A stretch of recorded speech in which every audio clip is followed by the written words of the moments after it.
শ্রীমকথিত শ্রী শ্রী রামকৃষ্ণ কথামৃত পঞ্চম খণ্ড।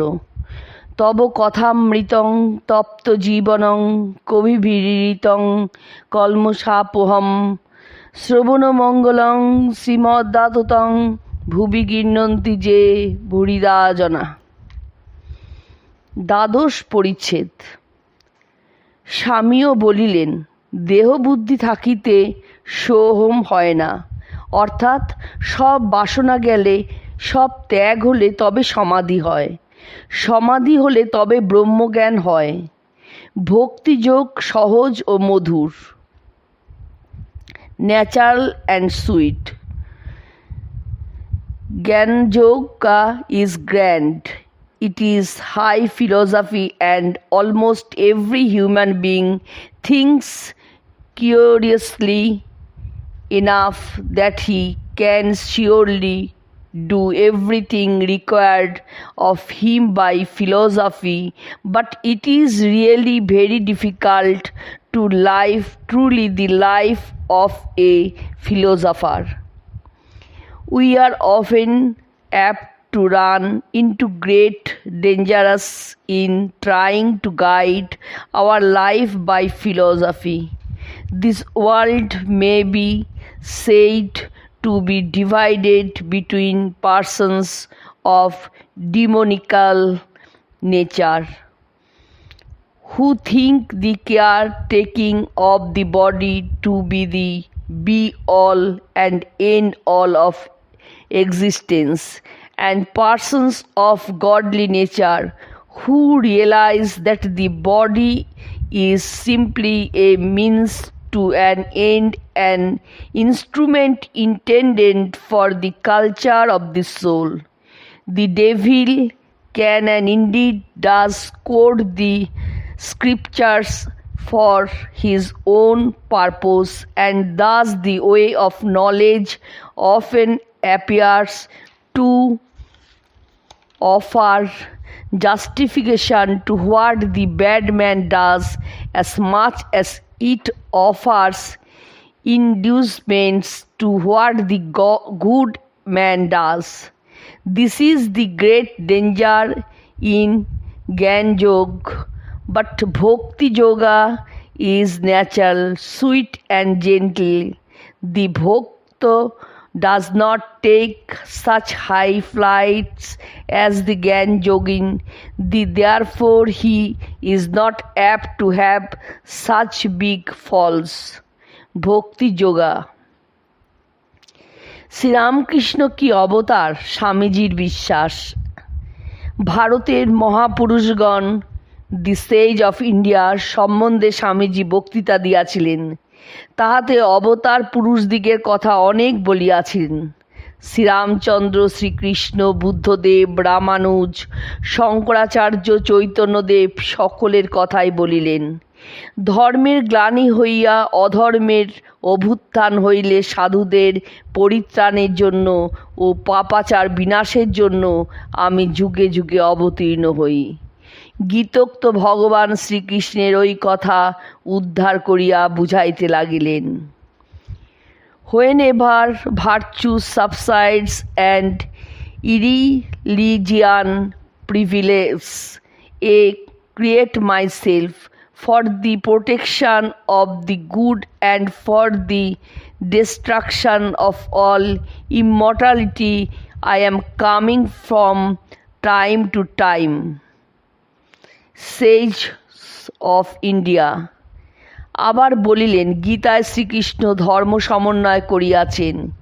In the Gita we already here the distant sound of the conflicts of sects, and the Lord comes in the middle to harmonize them all.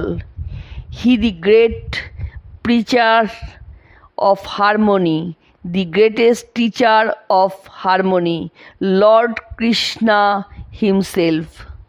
Shrikrishna আবার বলিয়াছেন, স্ত্রী, বৈশ্য, শূদ্র সকলেই পরম গতি লাভ করিবেন। ব্রাহ্মণ ক্ষত্রিয়দের তো কথাই নাই। বুদ্ধদেব দরিদ্রের ঠাকুর।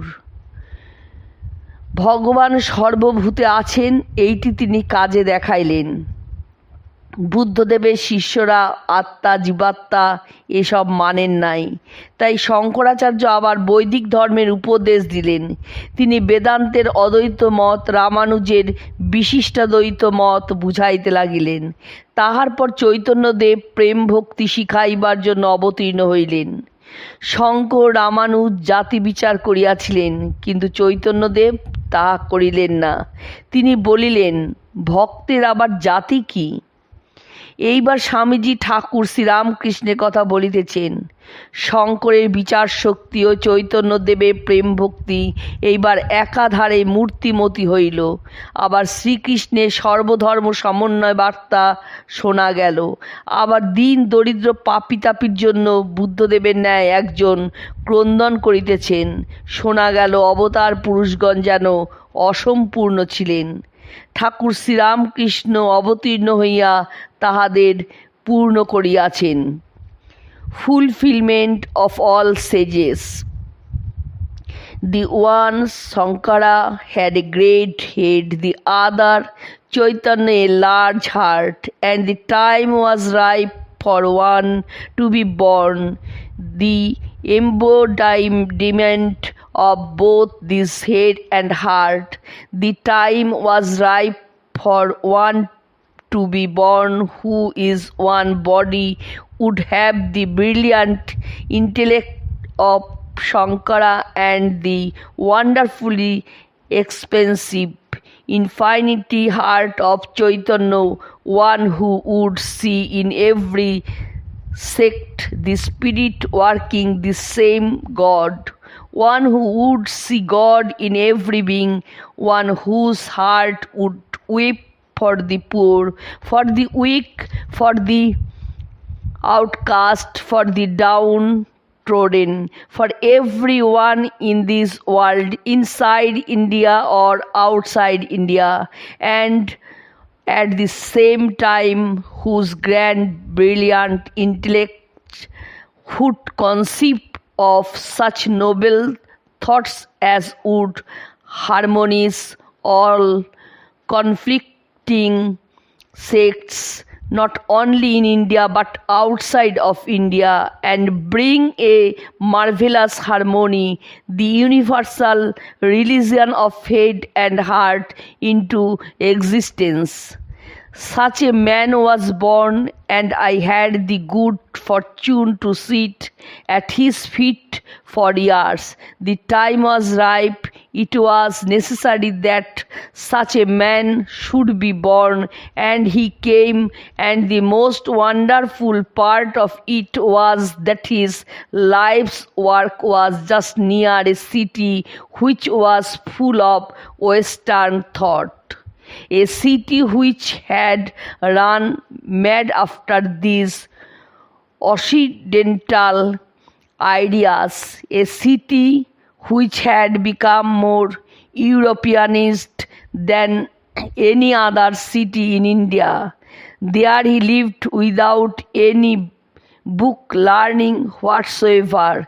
This great intellect never learnt even to write his own name, but the most brilliant graduates of our university found in him an intellectual giant. He was a strange man, this Ramakrishna Paramahansa. It is a long story, and I have no time to tell anything about him tonight.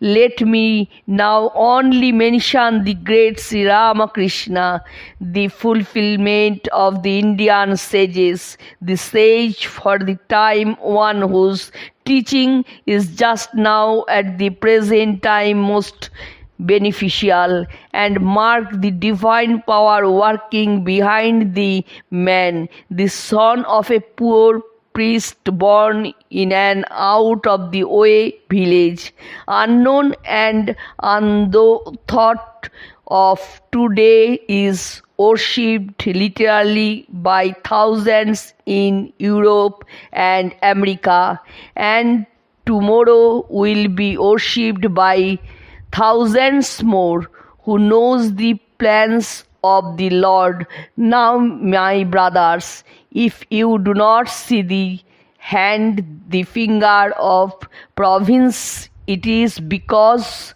you are blind, born blind indeed. The sages of India.